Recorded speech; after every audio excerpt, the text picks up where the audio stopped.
तो आज हम इसी अहम मुद्दे पर चर्चा करेंगे। तमाम मेहमान मेरे साथ जुड़ चुके हैं। डॉक्टर मोहम्मद अमीन मेरे साथ हैं, पूर्व राजनयिक के तौर पर मेरे साथ जुड़े हुए हैं, बहुत स्वागत है आपका अमीन साहब। कर्नल विनय बयाला जी मेरे साथ डिफेंस एक्सपर्ट के तौर पर जुड़े हुए हैं, बहुत स्वागत है आपका विनय जी। कमांडर डॉक्टर भूषण दीवान मेरे साथ डिफेंस एक्सपर्ट के तौर पर यहाँ पर जुड़े हुए हैं, भूषण जी बहुत स्वागत है आपका। साथ ही हेमंत गुप्ता जी मेरे साथ यहाँ पर जियो पॉलिटिकल एनालिस्ट के तौर पर जुड़े हुए हैं, हेमंत जी आपको बहुत स्वागत है। सबसे पहले अमीन साहब, ये समझना बहुत जरूरी है कि जिस तरह से पहले लगातार ये कहा जाता रहा था कि अमेरिका शायद अब बहुत जल्दी सम्मानजनक तरीके से अपने आप को युद्ध से बाहर करेगा, लेकिन अब जो ये 2 मिनट वाली बात अमेरिका ने ऐड की है, वो भी जापान के एक प्रतिनिधि की मौजूदगी में इस तरह की बात कहने से ट्रंप नहीं चूके। ये क्या दर्शाता है कि आने वाले दिनों में जो आक्रामकता अमेरिका की थी, क्या वो और बढ़ने वाली है? देखिए, जहां तक आलोक जी सवाल है अमेरिका का, और उसके साथ में लगा हुआ नाम है ट्रंप का। ट्रंप है प्रेसिडेंट। प्रेसिडेंट ने ये कहा था इलेक्शन से पहले, जब उनके अनाउंस हो रहा था प्रेसिडेंट का इलेक्शन, उससे पहले उनको पूरी उम्मीद थी कि मैं प्रेसिडेंट बनूंगा, और बने भी। उन्होंने यही कहा था कि अगर मैं प्रेसिडेंट चुना जाता हूं अब की बार सेकंड टाइम, तो मैं एक दिन के अंदर, एक दिन यानी 24 आवर्स के अंदर वो इजराइल वॉर और रशिया वॉर, उक्रेन वॉर को खत्म कर देंगे। ये तो बहुत बड़ी बात है। कितने साल हो गए? 2.5 साल तो उसको हो गया, और 4.5 साल उसको हो गया, और ये कुछ नहीं कर पाए। और वो पूरी दुनिया के सामने उन्होंने कहा था। आज तो सिर्फ एक जापान की प्राइम मिनिस्टर हैं, उनके सामने उन्होंने ये बात कहा मीटिंग में कि हम 2 मिनट में कर देंगे। 2 मिनट हो गया कि नहीं हो गया?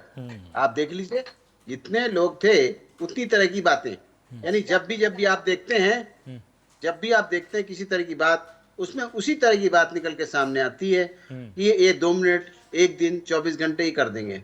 ये कर देंगे, आज कर देंगे, कल सुबह कर देंगे, शाम कर देंगे। अभी भी सुन रहे थे आप, याद होगा, उनको ये गलतफहमी थी कि ये कोई जो है इराक है या वेनेजुला है, जिसके तहत वो कार्रवाई करेंगे और उसको 2 दिन में जीत लेंगे। उसका नाम ईरान है। वो ये भूल गए कि 300 साल पुराना कंट्री है। जब ये आपने सुना होगा कि ना तो अमेरिका था और ना ही तो आपके सामने इजराइल की कोई हैसियत थी कि इस नाम से जाना जाता। उस वक्त से फारस जाना जाता है, फारस के लड़ाके जाने जाते हैं, फारस की इतिहास और पृष्ठभूमि है। उनका जो फैला हुआ एरिया है फारस का, वो अपनी तरीके से काम कर रहा है, और उसमें इन्होंने पूरी सेंध लगाने की कोशिश की। कुछ नहीं, एक कामयाबी मिली कि उनके जो फर्स्ट लाइन के लीडर थे और उनके जो कमांडर थे, उनको उन्होंने मार गिराया। और वो किसी खुफिया तरीके से मार गिराया, कोई 1 to 1 सामने नहीं आए।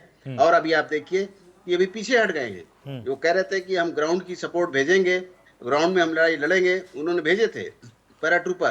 तो उन्होंने जो 200 पैराट्रूपर भेजे थे, वो पता नहीं आप लोगों को न्यूज में है या नहीं है, लेकिन जो 200 पैराट्रूपर आए थे अमेरिका से, उसको उन्होंने, अमेरिका ने अरेस्ट कर लिए। अरेस्ट करके कहाँ डाला मुझे नहीं पता है। जो उनके मोसाद के एजेंट थे उनको उन्होंने फांसी दे दी, और कुछ को उन्होंने अरेस्ट किया हुआ है, जिसके लिए आज जो पहले ईरान के प्रेसिडेंट थे, उनके पुत्र ने इस बात को कहा कि वो शहीद हुए हैं। और आप देखिए इस बात को कि कितनी मजबूती के साथ सामने लड़ रहा है। और जबकि आज आप देखेंगे इस बात को कि ये 5-6 देश जो हैं, यूके के साथ में फ्रांस और जर्मनी वगैरह सब मिलके, और जापान भी मिलके, उन्होंने ये कहा है कि स्टेट ऑफ हार्मोन्स पे हम कोशिश करेंगे। यानी अपनी सुझाव दिए हैं, अपने तरीके से बातें की हैं। उधर से आप देखिए कि सऊदी के साथ में रियाद के अंदर जो मीटिंग हुई है गल्फ कंट्रीज के फॉरेन मिनिस्टर्स की, उन्होंने अपनी रणनीति तय की है। लेकिन आप इस बात को क्यों नहीं ध्यान देते हैं कि ये लड़ाई जो है ईरान ने शुरू नहीं की है।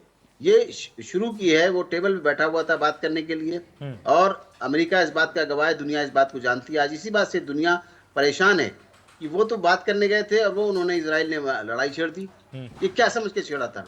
ये समझ के छेड़ा था, जबकि उनके जो डायरेक्टर है, उस डायरेक्टर ने भी यही कह के रिजाइन किया, जिसके खिलाफ FBI अब जांच कर रही है, कि उसने ये कहा कि इसको इजराइल ने जबरदस्ती अमेरिका को ढकेला ईरान की लड़ाई में, जो कि ईरान का कोई, ईरान से और अमेरिका का कोई सीधे लड़ाई का नाता नहीं था। लेकिन फिर भी लड़ा। और कितनी पैसे लग चुके हैं कॉमर्शियली, कितना नुकसान हुआ है देशों का, एशियाई देश हो, गल्फ कंट्रीज हो, यूरोपियन यूनियन हो, नाटो देश हो, सबका नुकसान हुआ है। ऐसा नहीं कोई एक नुकसान नहीं हुआ है, चाहे वो कॉमर्शियली हो।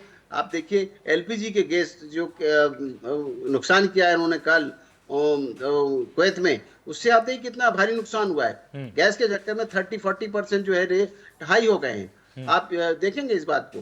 तो ये सब चीजें हैं दुनिया के सामने, हर हर कंट्री समझ रहा है इस बात को। अगर ये थर्ड वार की तरफ जाता है तो कोई बड़ी बात नहीं है। क्यों? हम्म। क्योंकि आप देखिए, रशिया नहीं चाहेगा कि सेंट्रल एशिया में घुसे ये किसी तरीके से। चाइना नहीं चाहता कि सेंट्रल एशिया में अमेरिका घुसे क्या? या इसराइल घुसे, क्योंकि वो इससे स्थिति यहाँ की कमजोर होती है। आज अगर उन्होंने ईरान पे हमला कर लिया और उस पर कब्जा कर लिया, तो इनका जीतना बड़ा मुश्किल हो जाएगा पूरी दुनिया पे कब्जा करने के लिए, जो अमेरिका की नीति या इसराइल की चल रही है। हर एक को आसानी से पता है। आप देखिए, इसीलिए कोरिया भी इनके तरफ अपनी मिसाइल लगा के बैठा हुआ है। देखिए, इस तरह की बातें नहीं चलती कि आप जो है वेनेजुला, हर कंट्री को वेनेजुला समझ लेंगे, उसके राष्ट्रपति को अरेस्ट कर लेंगे, ले आएंगे। हर कंट्री की अपनी अपनी ताकत अलग है, उनका अपना कार्यक्रम अलग है। 79 से उसको पता था कि अमेरिका हमारे पर कभी ना कभी हमला करेगा, और पिछली जनवरी में उन्होंने किया भी था। उसका जवाब भी दिया उसने, उसके बाद ही खामोश होकर बैठ गए। इसीलिए उसने अपनी बात जो टारगेट किया है वो गल्फ कंट्रीज को किया है, जो इनके सपोर्ट में थे। इनके जो बेसेस बने, उनको पहले बेसेस को उड़ाया। उन कंट्रीज के मैसेज भी दिया है कि देखिए, हम आपको नहीं कुछ कर रहे, हम आपके यहाँ जो बैठे हुए हमारे दुश्मन के बेसेस हैं उनको उड़ा रहे हैं, एजेंसीज के ऑफिस उड़ा रहे हैं, उनके होटल उड़ा रहे हैं, उनकी एम्बेसीज पे हमला कर रहे हैं। हाँ। इसीलिए उस एरिया के जितने लोग हैं उनको उन्होंने, ट्रम्प ने अपने अमेरिकन को फौरन बुलाने का ऑर्डर किया, और एम्बेसीज के लोग वहां पर वापस पहुंच गए। बिल्कुल। भूषण जी, जिस तरह से अब देखिए तीसरे विश्व युद्ध की बात यहाँ पर धीरे धीरे पहले कभी पर्दे के पीछे हो रही थी, लेकिन अब खुलकर इस पर चर्चा होने लगी है। क्या वास्तव में तीसरे विश्व युद्ध की जो परिकल्पना की जा रही है उस मुहाने पर हम आकर खड़े हो गए हैं, या जो आर्थिक दबाव लगातार तमाम देशों के द्वारा अब अमेरिका के ऊपर बनाया जा रहा है उसके चलते इससे पीछे का ही कदम है, इससे आगे का कदम नहीं है? बिल्कुल। अगर ये इस स्थिति में जो आज है, अगर 10-15 दिन और ऐसा रहा तो आप गारंटी मान लीजिए इसमें ये बहुत भारी विकराल रूप ले लेगा। पर फिर इस 10-15 दिन में क्या हो सकता है? ना तो ईरान थमने को तैयार है और ना अमेरिका इजराइल थमने को तैयार है। ईरान को तो मैं समझता हूं वाजिब केस है उसका कि आपने हमारे ऊपर बिना कहे, बिना बातचीत हो रही थी, अटैक कर दिया, और अटैक कर दिया हमारे टॉप लीडर को, शिया उलेमा के आका को आपने खत्म कर दिया। और आप अभी आपने हमारे पहले न्यूक्लियर, हमारे मिलिट्री एसेट्स पे अटैक किया, अभी हमारे गैस एसेट्स पे अटैक कर रहे हैं आप। ये तो साफ दादागिरी चलाई जा रही है। तो कैसे और उनको पता है ईरान को कि जब तक ये अमेरिका अपने फोर्सेस, ग्राउंड फोर्सेस नहीं लगाएगा, जमीन पे लगाएगा, तो युद्ध जरूर खतरनाक मोड में जाएगा। तो अमेरिका इस युद्ध को जीत नहीं सकता है। न्यूक्लियर ऑप्शन करे तो अलग बात है। और दूसरी बात तो मेरे को ये समझ में आ रहा है, प्रेशर बनाया जा रहा है पाकिस्तान के ऊपर कि पाकिस्तान के साथ मिलके अमेरिकन फोर्सेस, या मेनली पाकिस्तान और अमेरिका की कोई delta force, special forces Iran के ऊपर पूर्व से अटैक करें। ये उनका प्लान बन रहा है। और इधर खर्ग के ऊपर भी अटैक करें। पहला तो खर्ग को आप देख लेना, 2-3 दिन के अंदर खर्ग के ऊपर जो यूएसएस ट्रिपोली और 1-2 और लैंडिंग क्राफ्ट और हेलीकॉप्टर कैरियर आ रहे हैं, खर्ग के ऊपर तो जरूर एज ए ट्रायल बलून जिसे कहा जाता है, एज ए ट्रेलर, वो जरूर खर्ग पे अटैक होगा। जब ये होगा तो ईरान तो चुप बैठने वाला है नहीं। और बात रही जहां तक सऊदी की फोर्सेस कितनी हैं या कुवैत की फोर्सेस कितनी हैं, कुवैत की तो खैर है ही नहीं, सऊदी यूएई की कितनी फोर्सेस हैं, कितनी दमदार हैं, क्या है, मैं नहीं समझता वो कुछ ऐसा कुछ नुकसान पहुंचा सकती हैं। बल्कि वो तो आज तक लड़ी नहीं है। उनके पास उनका नेशनल एंथम तो बड़ा अच्छा स्ट्रांग है, बाकी आज तक हम देखा नहीं उनको लड़ते हुए।